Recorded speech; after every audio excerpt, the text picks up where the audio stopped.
tulisnya sudah siap? Ya, sudah siap untuk memulai pembelajaran pada hari ini. Sebelum kita mulai pembelajarannya, ada baiknya kita berdoa menurut agama dan kepercayaan kita masing-masing. Ya, Isa, Bapak silakan untuk berdoa. Silakan. Sebelum kita memulai pelajaran pada pagi hari ini, alangkah baiknya kita berdoa. Berdoa mulai.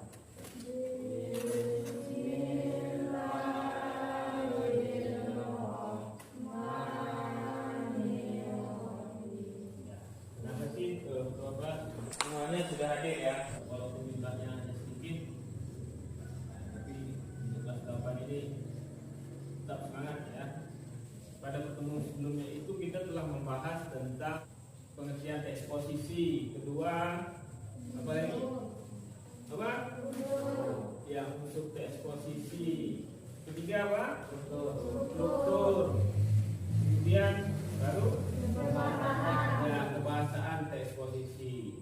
Ada yang bisa mengingatkan Bapak apa itu pengertian teks eksposisi? Siapa? Ya, coba. Nadia, apa pengertian teks eksposisi? Teks yang menggambarkan sejumlah pengetahuan atau informasi. Ya, bagus. Kemudian tentang unsur-unsur teks eksposisi. Coba yang bisa menyebutkan unsur-unsur teks eksposisi ada berapa? Ya. Adina, coba Adina. Unsur teks eksposisi dibentuk oleh dua unsur utama, yaitu gagasan dan fakta. Iya, bagus. Yang ketiga, struktur dan kebahasaan teks eksposisi. Nah, dia bisa. Ya, Riyadi coba. Jadi rangkaian argumen sebagai gagasan ulang. Ya, bagus. Ada teks itu strukturnya ya. Kemudian kebahasaannya apa? Apa, Afifah?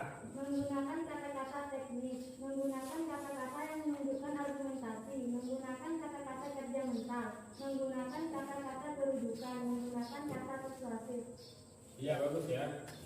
Nah, hari ini materi kita adalah menyajikan teks eksposisi atau menulis teks eksposisi. Pernahkah kalian membaca surat kabar? Pernah? Majalah?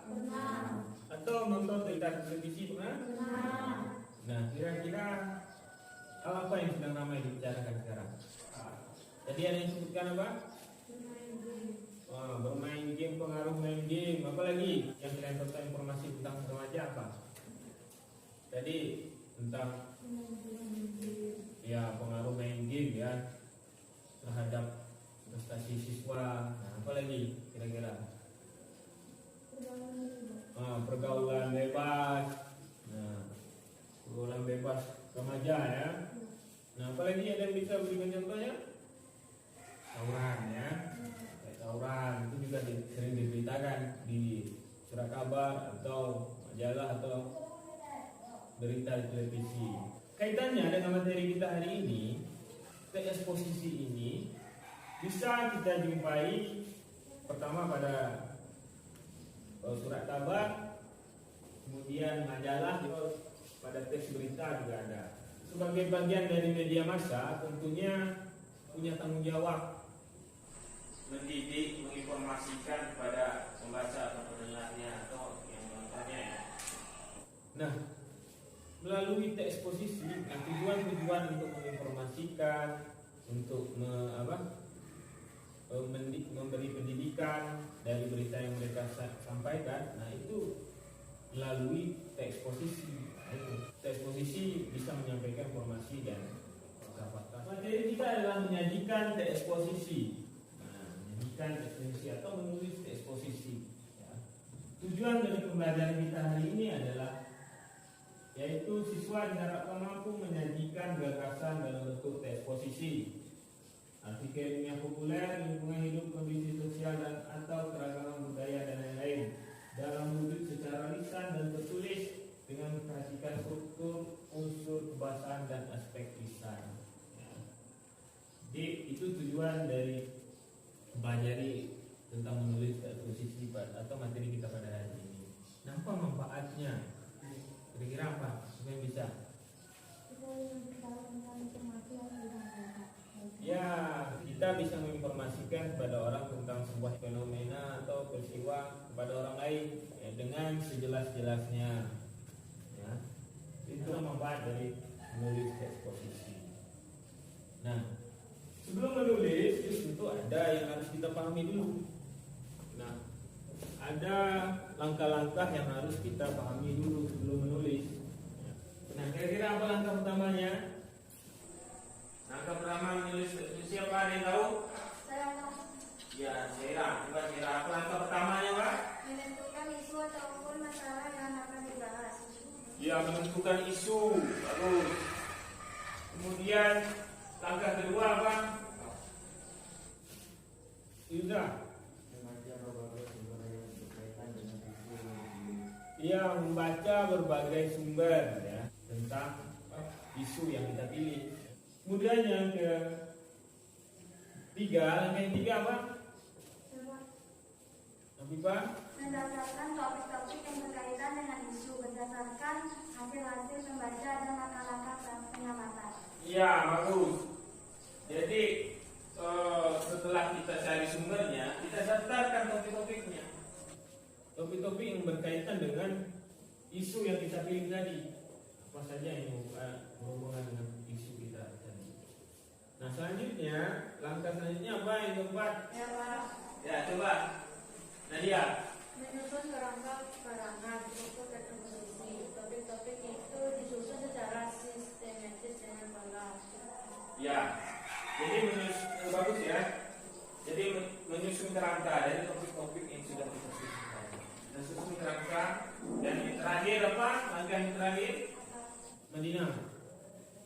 Mengembangkan kerangka yang telah disusun menjadi teks eksposisi. Dalam tahap ini, kamu harus menjadikan topik-topik itu menjadi argumen-argumen dengan jelas dan logis. Ya, selanjutnya adalah mengembangkan kerangka-kerangan yang sudah kita buat menjadi teks eksposisi yang lengkap, yang utuh. Pertama, menentukan isu. Yang kedua, membaca berbagai sumber. Yang ketiga, mendata topik-topik yang berkaitan dengan isu. Kemudian yang keempat, menyusun kerangka-kerangan struktur eksposisi. Yang kelima, mengembangkan kerangka-kerangan yang telah disusun menjadi eksposisi. Ya. Nah, sampai di sini ada pertanyaan yang berhubungan dengan langkah-langkah tadi. Ada yang ingin ditanyakan? Tidak. Ada pertanyaan? Ada pertanyaan? Ada? Tidak. Nah, kalau tidak, sekarang coba kita bagi kelompoknya.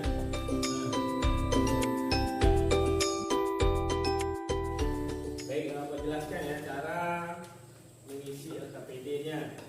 Secara individu, silakan kalian baca artikelnya. Kemudian dari membaca artikelnya, kamu tulis ide-ide hasil dari membaca tadi. Apa ide-ide yang muncul untuk kamu kembangkan menjadi eksposisi nanti. Nanti setelah itu dari hasil catatan-catatan kamu diskusikan dengan teman-teman kelompok kamu. Nah, dari hasil diskusi itu baru kamu buat kerangka-kerangan. Nah, kerangka-kerangannya kamu buat pada sini. Kerangka-kerangan kan sesuai dengan strukturnya ada 3. Pertama ada basic, dan yang ketiga nanti ini kamu kembangkan jadi eksposisi, baru kamu tulis eksposisi yang utuh yang sesuai dengan strukturnya. Paham? Ada pertanyaan? Tidak. Ya.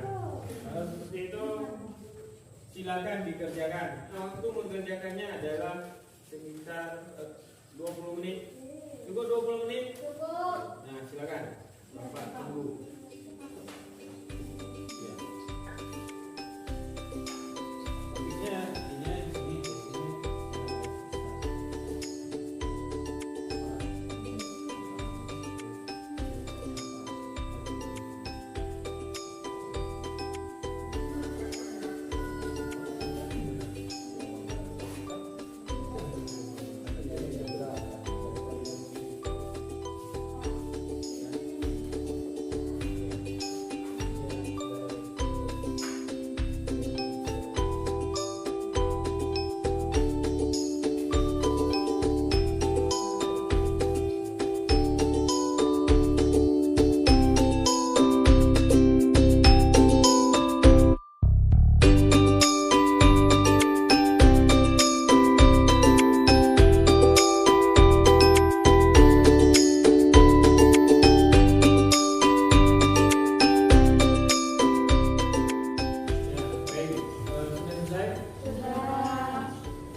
akan menunjukkan satu kelompok untuk mempresentasikan hasil kerjanya atau hasil pengerjaan PPDB-nya.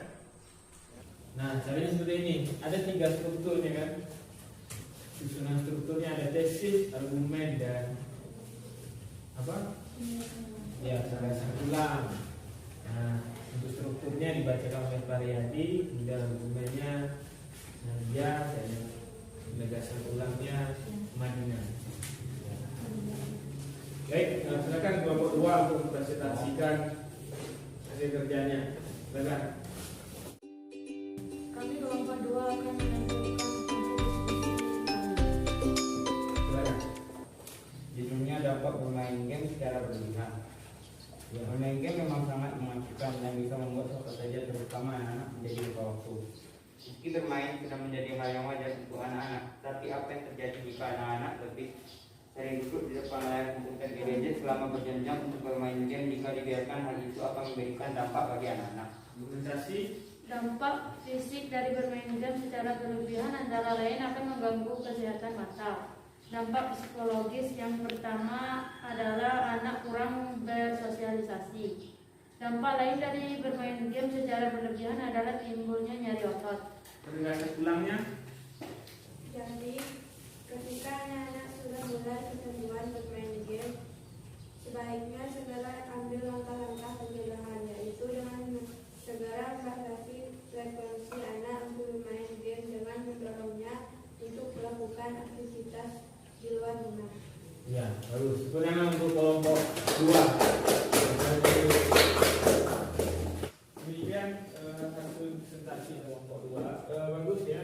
Keduanya sudah bisa menentukan struktur, kemudian bisa menulis teks posisi sesuai dengan langkah-langkah dan strukturnya. Berhubung waktu pembelajaran kita sudah hampir selesai, menurut kalian bagaimana pembelajaran hari ini?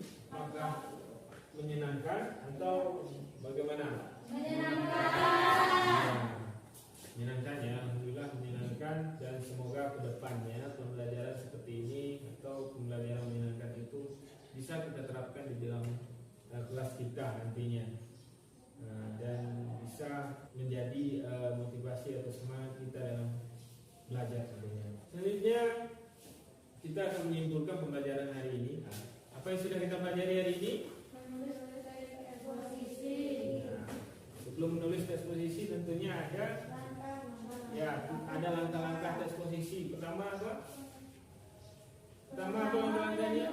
Isi ataupun masalah yang akan dibahas. Ya, bagus. Kemudian yang kedua, langkah yang kedua. Membaca berbagai sumber yang berkaitan dengan isu yang dipilih, melakukan pengamatan lapangan. Yang ketiga, Mendaftar topik-topik yang berkaitan dengan itu berdasarkan hasil-hasil membaca dan langkah-langkah pengamatan. ya. Kemudian langkah selanjutnya, Menyusun kerangka karangan untuk teks posisi. ya, menyusun kerangka keterangan. Kemudian terakhir yang kelima, baru mengembangkan kerangka keterangan menjadi teks posisi. ya, menjadi teks posisi yang lengkap ya. Ya, itu adalah pembelajaran kita hari ini. Selanjutnya tugas di rumah, silakan kalian baca ya dari berbagai sumber ya tentang teks eksposisi, baik dari surat kabar, dari buku, dari majalah, atau dari berita ya di TV. Bagaimana bentuk yang bagus, bagaimana strukturnya, susunan strukturnya. Nah, kemudian ini sebagai bahan pembelajaran kita pada pertemuan selanjutnya. Nah, pertemuan selanjutnya kita akan membahas tentang menyunting teks posisi. Ada pertanyaan? Cukup ya?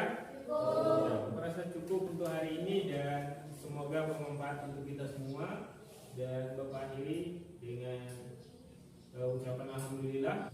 Wassalamualaikum warahmatullahi wabarakatuh.